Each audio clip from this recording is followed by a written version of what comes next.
a little movie called Maxine.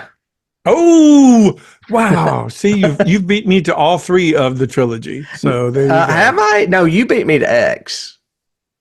I thought you had seen X first, right? No, you beat me to X, and then I beat you to Pearl and Maxine. But so the needless porn to one say- pulled me in, but the other two you beat me, huh? I guess. Okay. Yeah. All right. Guess Anyway, so. go ahead.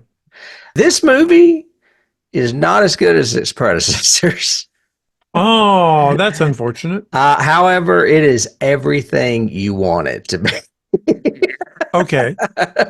So I don't hate it. It is a direct sequel to the movie X because Pearl was kind of a flashback story, a predecessor, prequel, whatever. This is a loving homage to slasher films of the 1980s, but it's also a great tribute to Hollywood, the glory and the seedy underbelly of Hollywood.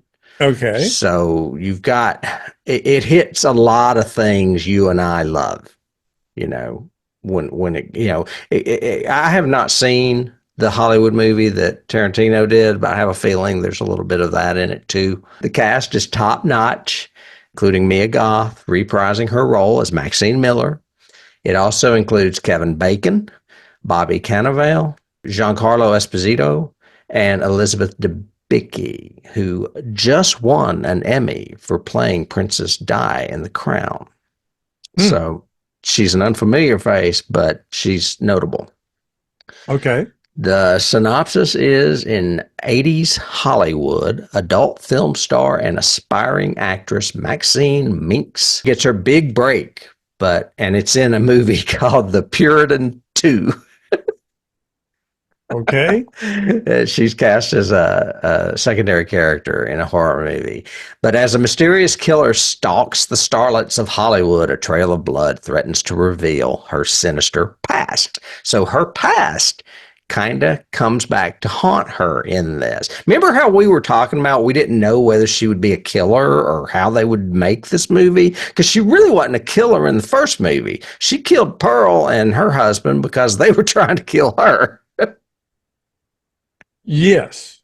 Agreed. Yeah. So they do all that splendidly as far as explaining that she could potentially have murderous instincts, but there's actually a murderer after her. And, the whole... Is the murderer after her or just after she just happens to be one of the victims that comes up? Well, she's connected to the victims, and as a result, it ends up being connected to her. So, yeah. So I won't say any more about it. It gets, I think, 72% on Rotten Tomatoes. Pearl got 93 and X got 94. I would bump this movie up to the 80s because it's appropriate. It was set in the 80s. So.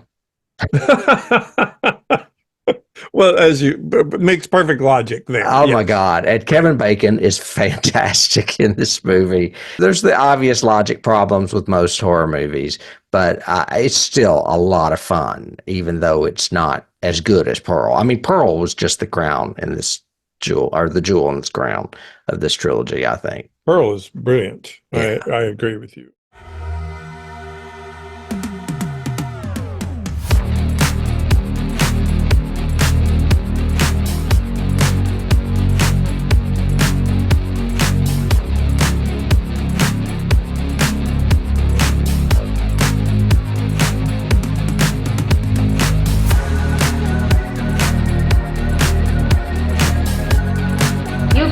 Start the car. Johnny has the